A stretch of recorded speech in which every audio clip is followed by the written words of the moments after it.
হলো। তারপরেও এই কুচক্রী দলটি কোনো কিছুতেই তারা মানছে না, তারা এখন নতুন একটি আবার দাবি নিয়ে এসে হাজির হয়েছে। উচ্চকক্ষের পিআর এর বিষয়ে শেষমেশ গিয়ে বিএনপি রাজি হয়েছিল, শেষমেশ গিয়ে, কারণ সেটাই উত্তম পন্থা।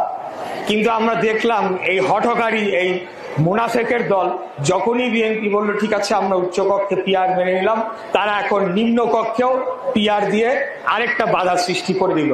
এখন আমরা উচ্চকক্ষ পিআর চাই না, নিম্ন কক্ষ, মানে ৭১-এর সামনে ২৪কে আরো তুলে ধরার একটা অপচেষ্টা কারা করতে পারে, যারা নিশ্চয়ই ৭১-এ তাদের ভূমিকা সম্পর্কে বাংলাদেশের মানুষ অবশ্যই খুশি ছিল না, তাদের একটা দুর্বলতা রয়েছে বিধায় তারা এই কর্মটি করার চেষ্টা করেছে। তাই যার কারণে একবার পিআর, একবার গণভোট, একবার প্রতীক, একবার কলি, একবার শাপলা, নানা ধরনের, এটা আমাদের দৈনন্দিন জীবনে কিচ্ছু আসে যায় না। আমি কলিও খাই না, শাপলাও খাই না।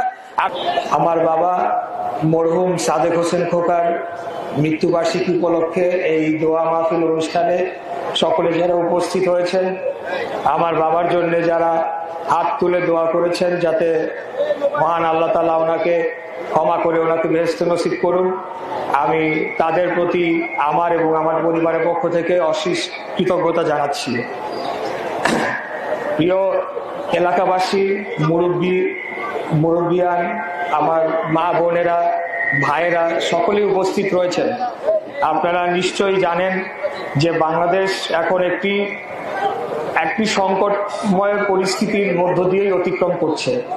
আগামী ফেব্রুয়ারি মাসে ঘোষিত যে নির্বাচনটি হওয়ার কথা রয়েছে, সেটিকে বানচাল করার জন্য আপনারা দেখেছেন কয়েকটি রাজনৈতিক দল তারা উঠে পড়ে লেগেছে, তারা নিত্য নতুন দাবি তুলে আসছে, যে সকল দাবির কোনো ভিত্তি নাই, আলোচনার শুরুতেও এই দাবিগুলো ছিল না।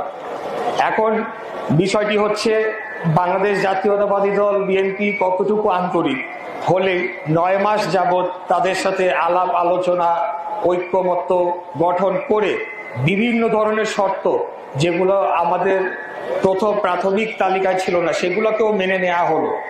তারপরেও এই কুচক্রী দলটি কোনো কিছুতেই তারা মানছে না, তারা এখন নতুন একটি আবার দাবি নিয়ে এসে হাজির হয়েছে।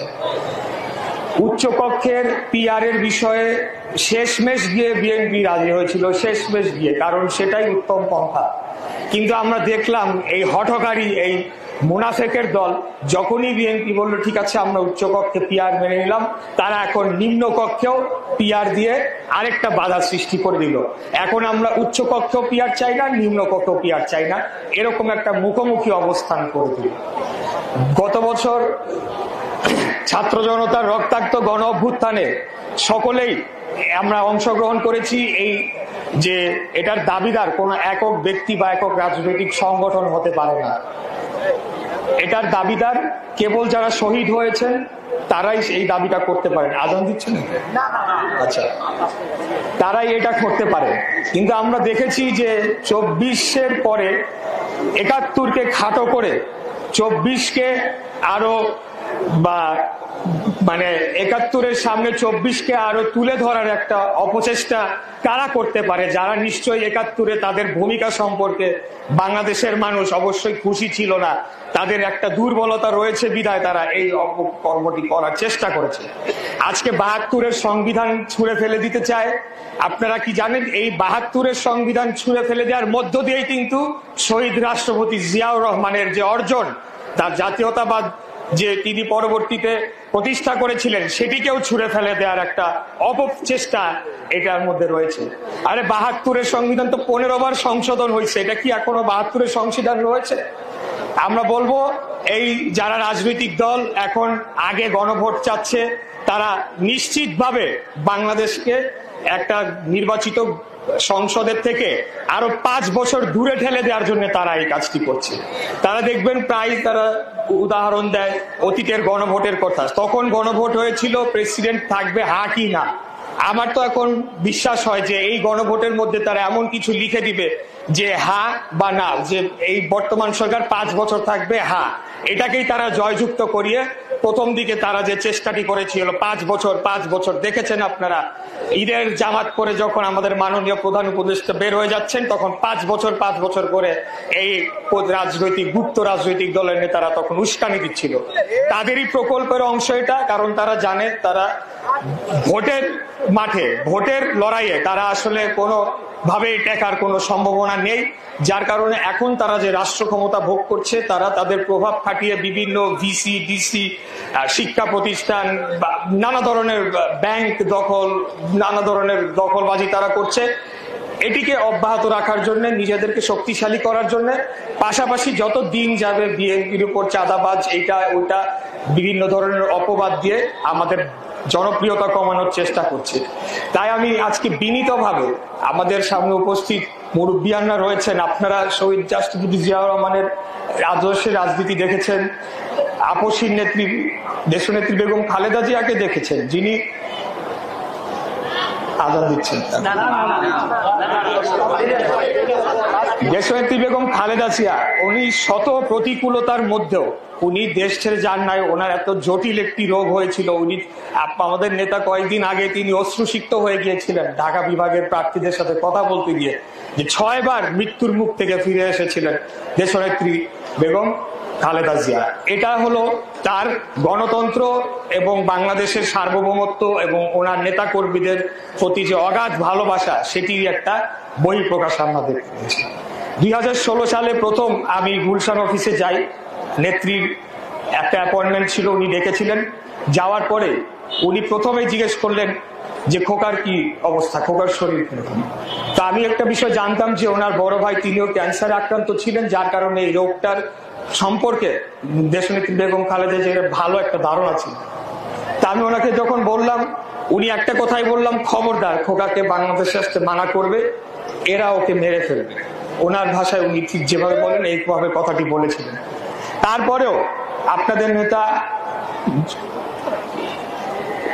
মরহুম সাদেক হোসেন খোকা, উনি আসলে যখন একজন ব্যক্তি জানতে পারে যে হয়তোবা তার কোনো সম্ভাবনা নাই আর শেষবার তার নিজ মাতৃভূমিতে তিনি পদার্পণ করবেন, তার এত লক্ষ কোটি শুভা কর্মী রয়েছেন, তার সহকর্মীরা রয়েছেন, আত্মীয় স্বজন বন্ধু বান্ধব পাড়া প্রতিবেশীরা রয়েছেন, বাবা মার কবর রয়েছে, কোনো কিছুই দেখতে পারবেন না, জিয়ারত করতে পারবেন না। এটা তিলে তিলে ওনাকে ধ্বংস করেছে।